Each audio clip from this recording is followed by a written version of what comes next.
Hello बच्चों, कैसे हो आप सब। आई होप आप सब अच्छे होंगे। आज हम स्टार्ट करेंगे क्लास 9th का चैप्टर नंबर 14 जो है हमारा स्टैटिस्टिक्स, उसकी एक्सरसाइज 14.4 का introduction video. That is exercise 14.4 को सॉल्व करने के लिए जो भी हमारे इंपॉर्टेंट कॉन्सेप्ट्स होंगे वो आज हम इस वीडियो में कवर अप करेंगे। तो चलो स्टार्ट करते हैं इंट्रोडक्शन वीडियो ऑफ एक्सरसाइज 14.4। अब देखो, बेसिकली हम 14.4 एक्सरसाइज में पढ़ेंगे क्या। हम पढ़ेंगे measure of central tendency. Basically वैसे तो हम मीन, मीडियन एंड मोड पढ़ेंगे, लेकिन ये मीन मीडियन मोड हमारे सेंट्रल टेंडेंसी के अंदर आते हैं।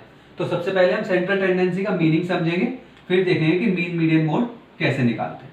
तो चलो स्टार्ट करते हैं सेंट्रल टेंडेंसी से।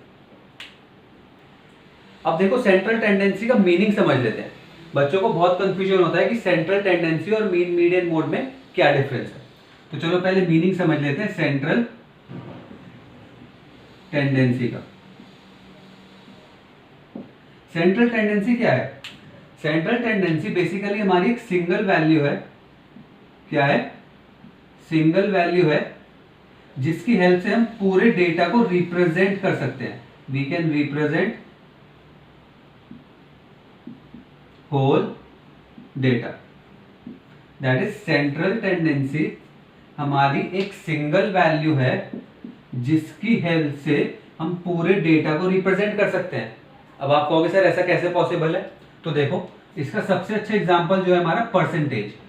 अगर हमने किसी स्टूडेंट से पूछा आपकी कितनी परसेंट आई है, उसने हमें कहा कि मेरी 85% आई है। अब इस 85% का मीनिंग क्या है? 85% का मीनिंग है कि उसने 85 मार्क्स गेन करे हर सब्जेक्ट में, चाहे वो हिंदी हो, English, maths, SST and science. That is उसने हर एक सब्जेक्ट में 85 मार्क्स गेन करे। 85% का तो यही मीनिंग हुआ ना कि हर एक सब्जेक्ट में 85 मार्क्स आए। दैट मीन्स हमने एक नंबर से पूरे डेटा को रिप्रेजेंट कर दिया। हो सकता है उसके हिंदी में 95 मार्क्स आए होते, हो सकता है उसके साइंस में 75 मार्क्स आए होते, हो सकता है किसी सब्जेक्ट में उसके 85 आए होते, हो सकता है किसी सब्जेक्ट में 75 आए होते। तो डिफरेंट डिफरेंट सब्जेक्ट में डिफरेंट मार्क्स आएंगे, लेकिन जो हमारा मीन मार्क्स रहेगा या फिर आप कह सकते हो जो उसकी परसेंट रहेगी वो 85 थी। दैट इज हर एक सब्जेक्ट में आप देखोगे तो 85 मार्क्स आए होंगे। ठीक है, तो सेंट्रल टेंडेंसी का मतलब समझ में आ गया कि सेंट्रल टेंडेंसी एक सिंगल वैल्यू है जिसकी हेल्प से हम पूरे डेटा को रिप्रेजेंट कर सकते हैं। एग्जांपल हो गया हमारा परसेंटेज। अब समझो, ये समझ में आ गया, इसे नोट कर लेना। अब समझो कि mean median mode, mean median and mode और सेंट्रल टेंडेंसी में क्या रिलेशन है। मीन मीडियन मोड हमारे मेथड्स हैं। क्या हैं? मेथड्स हैं जिसकी हेल्प से हम सेंट्रल टेंडेंसी को फाइंड कर सकते हैं। तो मीन मीडियन मोड बेसिकली क्या हो गया? हमारे मेथड्स। मीन मीडियन मोड है हमारे मेथड्स जिसकी हेल्प से हम सेंट्रल टेंडेंसी को फाइंड कर सकते हैं। दैट इज हम सेंट्रल टेंडेंसी को फाइंड करना सीखेंगे किस किस मेथड की हेल्प से? मीन मेथड की हेल्प से, मीडियन मेथड की हेल्प से और मोड मेथड की हेल्प से। ये हमारे सिलेबस में है। तो समझ में आ गया मीन मीडियन एंड मोड का मतलब क्या है। ठीक है, ये हमारे मेथड है जिससे हम सेंट्रल टेंडेंसी को मेजर करते हैं या फिर आप इसको फाइंड करते हैं। तो इसे नोट कर लो। अब हम स्टार्ट करेंगे फिर मीन से सबसे पहले कि मीन कैसे निकालते हैं। अब देखो बच्चों, मीन पढ़ लेते हैं। मीन बेसिकली होता है हमारा एवरेज। मीन क्या होता है? हमारा एवरेज। दैट इज अगर वो हमसे कहते हैं कि मीन फाइंड करो, दैट इज बेसिकली हम एवरेज फाइंड कर रहे हैं। अब हम मीन को डिनोट कैसे करते हैं? मीन को हम डिनोट करते हैं एक्स बार से। दैट इज अगर ये कहीं ऐसे आपको सिंबल दिख रहा है तो इसका मतलब कि हमें मीन फाइंड करना है। और इसका फॉर्मूला क्या होता है? Mean is equals to sum of all observations upon total number of observation. Total number of observations. ये हमारा फॉर्मूला है मीन फाइंड करने के लिए। दैट इज अगर आपको डेटा दे देंगे और आपसे कहेंगे कि मीन फाइंड करो, तो आप ये वाला फॉर्मूला अप्लाई करोगे। एक एग्जांपल के थ्रू समझ लेते हैं।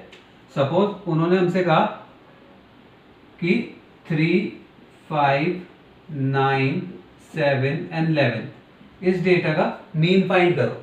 तो आप बेसिकली मीन कैसे फाइंड करोगे? मीन का हमें फॉर्मूला पता है, sum of all observations, that is हमारी ऑब्जर्वेशन है, इनका सम कर दो, that is 3 + 5 + 9 + 7 + 11 upon total number of observations. कितनी ऑब्जर्वेशंस है हमारी टोटल? 1, 2, 3, 4 एंड 5। तो हमारे पास टोटल 5 ऑब्जर्वेशंस है। तो इसका जो आंसर आएगा वो होगा हमारा mean, that is 11 + 9 is 20, 28 and 7 35। तो इसका टोटल हो गया हमारा 35/5, दैट इज 7। तो इस डेटा का हमारा मीन क्या आया? 7। तो सिंपली जब वो हमें ऐसे डेटा दे देंगे तो हमें क्या फॉर्मूला अप्लाई करना है मीन के लिए? Sum of all observations upon total number of observations. इसे नोट करने से पहले एक एग्जांपल और सॉल्व कर लेते हैं, फिर दोनों एग्जांपल नोट कर लेंगे। ऐसे सपोज उन्होंने हमें और नंबर दे दिए, कोई सा भी नंबर दे सकते हैं, 2, 4, 6, 8, 10 एंड 12, और उन्होंने कहा कि इसका मीन फाइंड करो। तो आप मीन सिंपली कैसे फाइंड करोगे? मीन, इसके बाद फॉर्मूला लिख दोगे sum of observations upon total number of observations, और फिर सेकंड लाइन में कैसे लिखोगे? मीन इक्वल्स टू इन सब का सम करोगे, 2 + 4 + 6 + 8 + 10 + 12 upon total number of observations. कितनी ऑब्जर्वेशन है? 1, 2, 3, 4, 5, 6 अपॉन 6। अब देखो इसका आंसर देख लेते हैं। 2 + 4 is 6 + 6 12, 20, 30, 42। तो टोटल आ गया हमारा 42 अपॉन 6। तो हमारा आंसर कितना आ गया? 7। इसका मीन भी 7 आ गया। तो हमने जो दोनों क्वेश्चन सॉल्व करे, दोनों का मीन क्या आया? 7। एक बार चेक कर लेते हैं। 2 + 4 is 6 + 6 12, 20, 30, 42। ओके, 42/6। तो इन दोनों क्वेश्चंस का मीन आ गया हमारा 6। अब इसे नोट करो। उसके बाद एक चीज और इंटरेस्टिंगली पढ़ेंगे मीन में, कि जब हमें डाटा टैबुलर फॉर्म में गिवन होगा तो हम मीन कैसे फाइंड करेंगे। ये तो हमें डेटा सिंपल फॉर्म में गिवन था, रॉ फॉर्म में, तो हमने मीन के लिए फॉर्मूला अप्लाई कर दिया, sum of all observations upon total number of observations. अब हम एक चीज पढ़ेंगे कि जब डेटा टैबुलर फॉर्म में गिवन होगा तो कैसे फाइंड करेंगे। तो इसे नोट कर लो। अब देखो बच्चों, वो हमें मीन निकालने के लिए कहेंगे और जो डेटा है वो हमें इस टाइप के टेबल में दे देंगे, दैट इज टैबुलर फॉर्म में हमें डेटा गिवन होगा और हमें उसका मीन फाइंड करना होगा। अब देखो बेसिकली जो हमारा फंडा लगता है वो तो यही लगता है, sum of observations upon total number of observations. लेकिन हम वो इसमें कैसे अप्लाई करेंगे वो सीखो। बताने को तो मैं आपको सिर्फ डायरेक्ट इसका फॉर्मूला बताऊं और आंसर हमारा आ जाएगा, लेकिन पहले समझो कि हम ऐसा करते क्यों हैं। अब देखो पहले टेबल को समझना सीखते हैं। इसमें क्या गिवन है? 10 मार्क्स एक स्टूडेंट का है, ये हम पढ़ चुके एक्सरसाइज 14.2 में, ठीक है। ये फ्रीक्वेंसी होती है, हमारी ऑब्जर्वेशंस होती है। तो 10 मार्क्स एक स्टूडेंट का है, 20 मार्क्स 2 स्टूडेंट के आए हैं, 30 मार्क्स 3 स्टूडेंट के आए हैं और 40 मार्क्स 4 स्टूडेंट के आए हैं, और हमें इसका मीन फाइंड करना है। तो देखो क्या इसका मतलब ये नहीं हुआ कि 10 मार्क्स एक स्टूडेंट का आया है, ठीक है, 20 मार्क्स 2 स्टूडेंट के आए हैं, 20 20, 30 मार्क्स 3 स्टूडेंट के आए हैं, 30 30 एंड 30, 40 मार्क्स 4 स्टूडेंट के आए हैं, 40 40 40 एंड 40। अब ध्यान से समझना मैं क्या समझा रहा हूँ। हम फॉर्मूले की तरफ जाएंगे बहुत इजी वे में, उसके बाद अगर आपको एक बार समझ में आ गया क्यों कर रहे हैं तो आप फॉर्मूला इजी अप्लाई कर पाओगे। अब देखो इस डाटा को तो हम डायरेक्ट इस फॉर्मूले से सॉल्व कर सकते हैं, लेकिन हम बार बार तो ऐसा नहीं करेंगे। ये तो मैंने बहुत कम ऑब्जर्वेशंस लिए आपको समझाने के लिए। अगर बहुत लार्ज ऑब्जर्वेशंस आ गई, सपोज 100 ऑब्जर्वेशंस दे दी, तो आप बार बार डाटा को इस फॉर्म में थोड़ी कन्वर्ट करोगे। तो हम इसी टेबल से डायरेक्ट आंसर निकालेंगे। कैसे निकालेंगे वो समझो। तो देखो यहाँ तो ये 10 तो मैं ऐसे लिख रहा हूँ, यहाँ पे क्या 20 और 20 40 लिख दूँ, यहाँ पे भी सिर्फ मैं ऐड कर रहा हूँ, ठीक है। 20 और 20 40, 30 30 30 इज 90, 40 40 40 40 इज 160। दैट इज मैंने सम ऑफ ऑब्जर्वेशंस निकाला, ठीक है। 10 मैंने एज इट इज लिखा क्योंकि एक बार था, 20 हमारा 2 बार था तो मैंने प्लस का साइन लगा के 20 और 20 40 लिख दिया, फिर प्लस का साइन लगाया क्योंकि हमें सम ऑफ ऑब्जर्वेशंस करना है, 30 30 30 इज 90, ऐसे ही 40 को 4 बार 160, तो ये आ गया हमारा सम ऑफ ऑब्जर्वेशंस।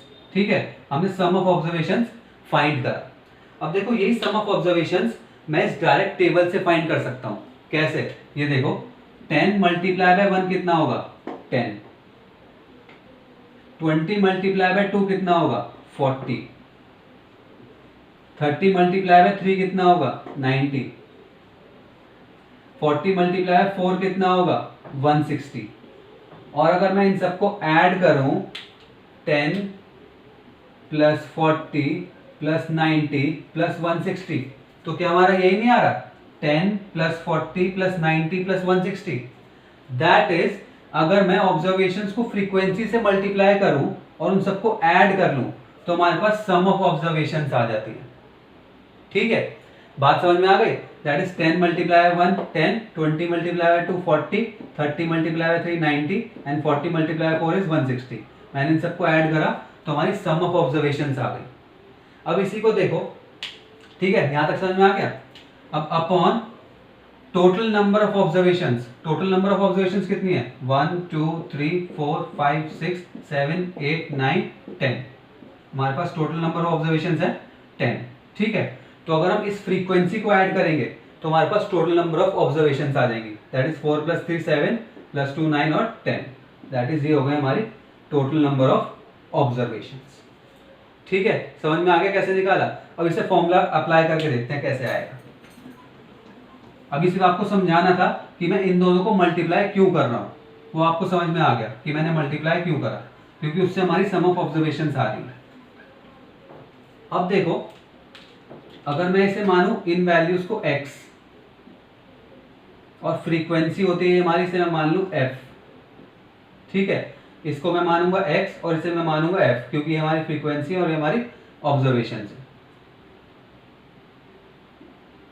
तो ये वैल्यू हो गई हमारी x1, ये 10 हो गया हमारा x1, यहां लिख दूं, ये हो गया हमारा x1, 20 हो गया हमारा x2 वैल्यू, ये 30 हो गई हमारी x3 वैल्यू, ये हो गई हमारी x4।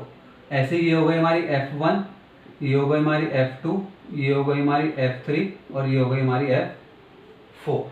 तो हमने क्या करा x1 मल्टीप्लाई बाय f1, तो हमारा आ गया 10, that is x1 multiply by f1। फिर हमने प्लस कर दिया x2 multiply by f2, x2 multiply by f2। फिर हमने प्लस कर दिया x3 मल्टीप्लाई बाय f3। फिर हमने प्लस कर दिया x4 multiply by f4 upon f1 plus f2 plus f3 plus f4, that is f1 plus f2 plus f3 plus f4। यही हमारा फॉर्मूला है। जब डेटा टेबुलर फॉर्म में गिवन हो तो हम इस फॉर्मूले से फाइंड करेंगे मीन, और इसे शॉर्ट फॉर्म में कैसे लिखेंगे,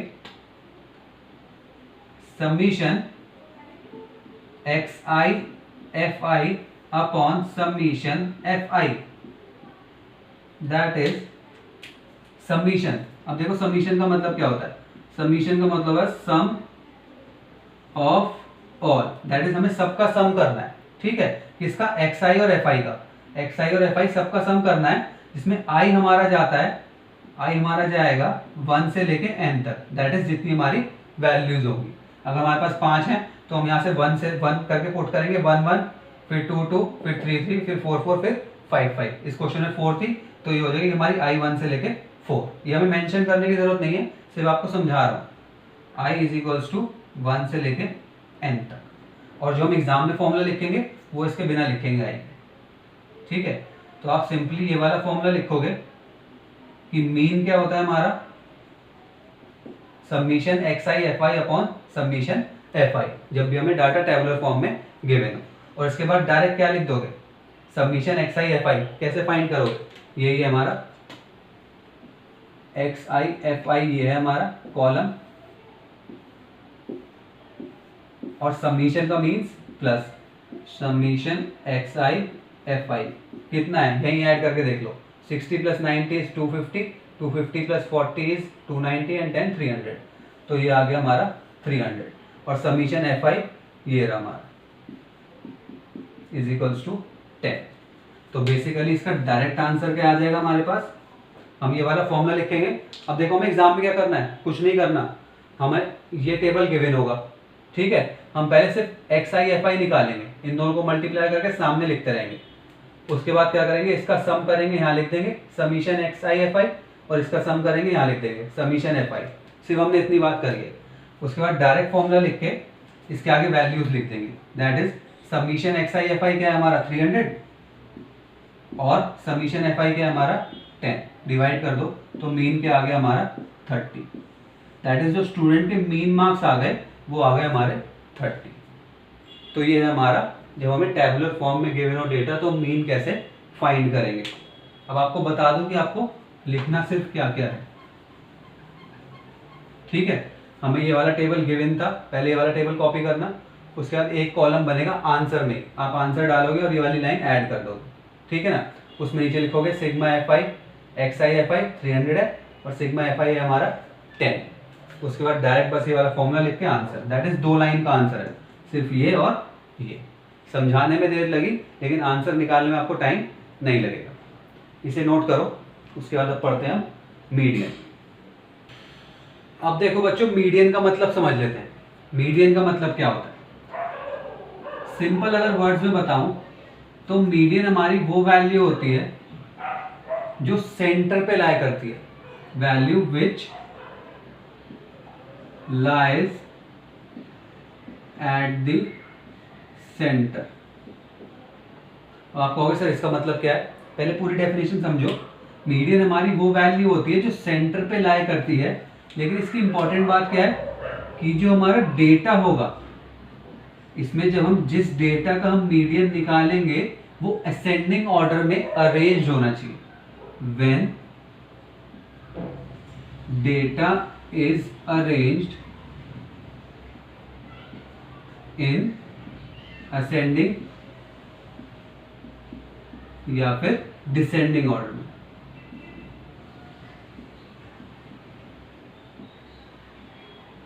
अब समझो पूरी बात क्या है। सपोज उन्होंने हमें डेटा दिया और उन्होंने कहा इसका मीडियन निकालो, तो मीडियन हमारी वो वैल्यू होगी जो उस डेटा के बिल्कुल सेंटर पे लाई करेगी, लेकिन वो जो डेटा है वो हमारा अरेंज होना चाहिए असेंडिंग या फिर डिसेंडिंग ऑर्डर में। बात समझ में आई? अभी जब निकालेंगे तो सीखेंगे, ठीक है, कैसे निकालते हैं। अभी सिर्फ मतलब समझो। तो वो वैल्यू होगी जो सेंटर पे लाई करती है जब डेटा असेंडिंग या डिसेंडिंग ऑर्डर में अरेंज हो। अब देखो बुक में आपको इस तरीके की डेफिनेशन भी दे रखी होगी कि वो वैल्यू होती है जो डेटा को 2 इक्वल हाफ्स में डिवाइड करे। तो जो वैल्यू सेंटर पे लाई करेगी वो डेटा को 2 इक्वल हाफ्स में ही डिवाइड करेगी। तो डेफिनेशन दोनों करेक्ट है, ये वाली भी करेक्ट है, जो बुकिश वाली है वो भी करेक्ट है। तो अब देखो समझते हैं कि मीडियन निकालेंगे कैसे।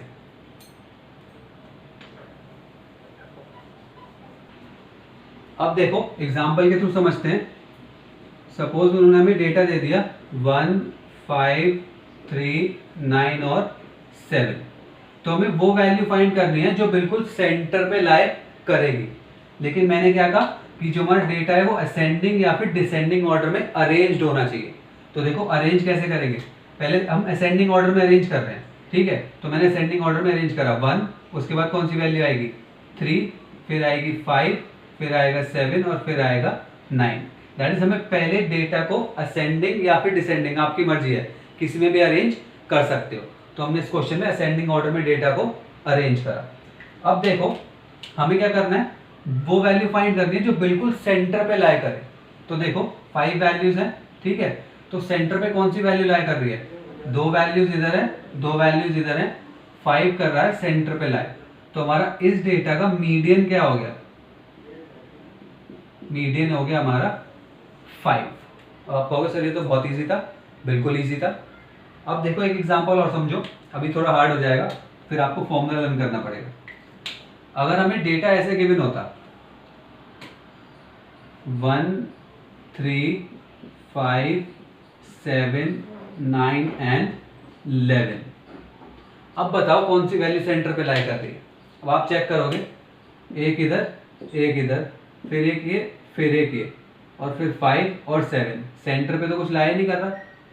यहाँ पे तो हमारी ऑड नंबर ऑफ वैल्यूज थी, जो वैल्यूज या ऑब्जर्वेशंस का नंबर था वो ऑड था, तो हमारे पास सेंटर पे वैल्यू आ गई। भाई हमने यहाँ से कैंसिल करा, फिर यहाँ से कैंसिल करा, फिर यहाँ से कैंसिल करा और फिर यहाँ से कैंसिल करा, तो ये सेंटर पे आ गया 5।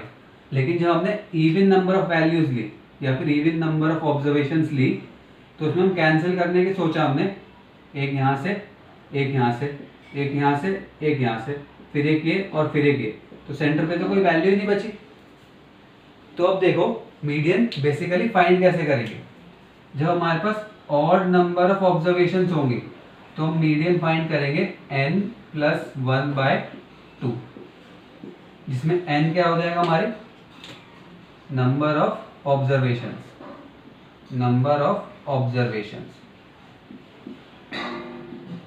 दैट इज आपको मीडियन का ये वाला फॉर्मूला अप्लाई करना है जब नंबर ऑफ ऑब्जर्वेशंस ऑड होंगे।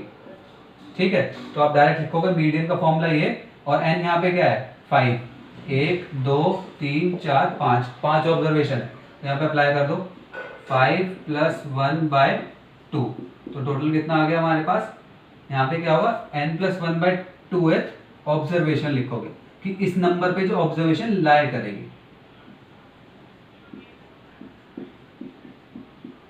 ठीक है, जो वैल्यू हमारे पास आएगी इसे सॉल्व करने का, उस नंबर पे जो ऑब्जर्वेशन लाई करेगी जब डेटा असेंडिंग या डिसेंडिंग ऑर्डर में होगा। तो 5+1/2 दिस इज हमारा आ गया 6/2, तो ये आ गया हमारा 3th या फिर हम कहेंगे 3rd observation. That is starting से जो 3rd नंबर पे ऑब्जर्वेशन लाया करेगी वो होगा हमारा मीडियन, 1 2 3, तो 5 हो गया हमारा मीडियन। आप कहोगे सर ये तो आसान था, इवन का बताओ, तो इवन का चेक कर लो। इवन का हमारा क्या फॉर्मूला होगा, हमें पहले n/2 फाइंड करना होगा, दैट इज n/2th ऑब्जर्वेशन, और एक बार क्या फाइंड करना होगा n/2+1th ऑब्जर्वेशन। दैट इज हमें इवन में जब हमें नंबर ऑफ ऑब्जर्वेशंस इवन होंगी तो दो बार फाइंड करनी पड़ेगी, एक बार n/2th ऑब्जर्वेशन, एक बार n/2+1th ऑब्जर्वेशन, और इन दोनों का एवरेज निकालना पड़ेगा। दैट इज जो इन दोनों की सॉल्व करने के बाद वैल्यूज आएंगी उन्हें ऐड करके 2 से डिवाइड कर देंगे। तो देखो इस पे अप्लाई कर रहा हूँ, चेक कर लेते हैं। सबसे पहले हम n/2th ऑब्जर्वेशन निकालेंगे, तो n क्या है हमारे पास, नंबर ऑफ ऑब्जर्वेशन देख लो कितनी है, 1 2 3 4 5 6, तो n आ गया हमारे पास यहाँ पे 6। अब इसमें अप्लाई कर दो, तो n/2th कितना हो गया हमारे पास 6/2, that is 3rd observation. 3rd observation हमारी क्या है 5, तो ये आ गई हमारी 5। अब देखो n/2+1th, तो कैसे निकालोगे, n को रख दो, यहाँ पे क्या है 6, तो 6/2+1, दैट इज हमारे पास क्या आ गया 6/2 3, 3+1 इज 4, तो जो हमारी 4th नंबर पर ऑब्जर्वेशन है वो होगा हमारा 7, दैट इज ये आ गई हमारी वैल्यू 7। अब हम क्या करेंगे 5 और 7 का मीन निकाल लेंगे या फिर एवरेज निकाल लेंगे। तो कैसे निकालोगे, जगह चाहिए मुझे, ठीक है, और नंबर वाला नोट कर लो, फिर मैं इरेज कर रहा हूँ। ठीक है, तो 5 और 7 का बेसिकली आप एवरेज निकाल लो बस, दैट इज 5+7/2, तो ये क्या हो गया 5+7 12, 12/2, तो ये आ गया हमारा आंसर 6। दैट इज जब इवन नंबर ऑफ ऑब्जर्वेशंस थी तो उसका मीडियन आ गया हमारे पास 6। ठीक है, एक बार सम अप कर देता हूँ। ऑड में तो हमने डायरेक्ट फॉर्मूला अप्लाई करा था, n+1/2th नंबर पे जो ऑब्जर्वेशन होगी तो वही होगी हमारी ऑड पे मीडियन। लेकिन जब इवन होगा तो हमें पहले दो ऑब्जर्वेशंस निकालनी पड़ेंगी, एक तो n/2th, यानी कि n/2th हमारा 3rd आ रहा था, तो 3rd नंबर पे ऑब्जर्वेशन हो गई हमारी 5, और एक n/2th+1, दैट इज हमारी जो 4th नंबर पे ऑब्जर्वेशन आएगी वो हो गई हमारी 7। उसके बाद इन दोनों का एवरेज निकालना, 5+7/2, दैट इज ये आ गया हमारे पास 12। तो मीडियन समझ में आ गया। पहले आप देखोगे कि हमारे पास ऑड नंबर ऑफ ऑब्जर्वेशन है या फिर इवन, उसके बाद मीडियन फाइंड कर लोगे। अब देखो लास्ट टॉपिक समझते हैं जो है हमारा मोड। अब देखो बच्चों, पढ़ लेते हैं कि मोड का मतलब क्या होता है और मोड कैसे फाइंड करते हैं। ये इन तीनों में सबसे इजी है, मीन मीडियन मोड में सबसे आसान मोड फाइंड करना है। तो देखो मोड का मतलब क्या होता है, अगर मैं बिल्कुल इजी लैंग्वेज में बताऊं तो मोड हमारी वो वैल्यू होती है जो सबसे ज्यादा नंबर ऑफ टाइम्स अकर करे, या फिर जो हमें डेटा गिवन है उसमें जो वैल्यू सबसे ज्यादा नंबर ऑफ टाइम्स आएगी वो होगी हमारी मोड। तो मोड हमारी वो वैल्यू हो गई जो मोस्ट फ्रीक्वेंटली अकर करेगी, या फिर आप कह सकते हो जिसकी फ्रीक्वेंसी सबसे ज्यादा होगी। तो अब देखो इसे फाइंड कैसे करेंगे, एक एग्जांपल ले लेते हैं। सपोज उन्होंने हमें डेटा गिवन करा 1 2 5 4 3 1 1 4 2 5 1 1। अब उन्होंने कहा इस डेटा का मोड फाइंड करो। तो देखो जब भी आपको वो कहे कि डेटा का मोड फाइंड करो, आप क्या करना, डेटा को अरेंज कर लेना असेंडिंग या फिर डिसेंडिंग ऑर्डर में। स्टूडेंट्स क्या करते हैं, ऐसे देखने लग जाते हैं कौन सी वैल्यू सबसे ज्यादा बार आ रही है, तो उसमें क्या होता है, मिस्टेक होने के चांसेस होते हैं। तो आप सबसे पहले क्या करो, डेटा को असेंडिंग या फिर डिसेंडिंग ऑर्डर में अरेंज कर लो। तो देखो मैं यहाँ पे अरेंज कर रहा हूँ असेंडिंग ऑर्डर में। तो देखो 1 कितने टाइम्स अकर कर रहा है, 1 2 3 4 एंड 5। तो 1 आ रहा है 5 टाइम्स, 1 2 3 4 और 5। अब देखो 2 कितने टाइम्स आ रहा है, 1 और 2, तो 2 आ रहा है हमारा 2 टाइम्स। अब उसके बाद 3 single time, 4 2 times and 5 2 times. That is हमने डेटा को अरेंज कर लिया। अब देखो कौन सी वैल्यू सबसे ज्यादा आ रही है, दैट इज 1 सबसे ज्यादा टाइम्स आ रहा है, 5 टाइम्स आ रहा है। तो इसका हमारा मोड क्या हो गया, जो हमें डेटा गिवन है मोड हो गया हमारा 1, क्योंकि 1 सबसे ज्यादा टाइम्स आ रहा है तो हमारा इस डेटा का मोड क्या हो गया, हमारा 1 हो गया। ठीक है, तो वो वैल्यू जो सबसे ज्यादा नंबर ऑफ टाइम्स आएगी डेटा में वो हो जाएगा हमारा मोड। सबसे आसान है मोड फाइंड करना, सिर्फ डेटा को अरेंज करो असेंडिंग या फिर डिसेंडिंग ऑर्डर में और देख लो कौन सी वैल्यू सबसे ज्यादा बार आ रही है। तो हमने पढ़ा कि मीडियन कैसे निकालते हैं, मोड कैसे निकालते हैं और मीन कैसे निकालते हैं इस वीडियो में, और सेंट्रल टेंडेंसी का मीनिंग भी पढ़ा। तो यही सब था इस वीडियो में। अगर आपको वीडियो पसंद आए तो लाइक करना, चैनल को सब्सक्राइब कर लेना, बेल आइकन दबा देना, अपने फ्रेंड्स के साथ वीडियो को शेयर कर लेना, और इस चैप्टर में से, इस एक्सरसाइज में से कोई भी प्रॉब्लम हो तो कमेंट बॉक्स में पूछ लेना। नेक्स्ट वीडियो में मिलते हैं।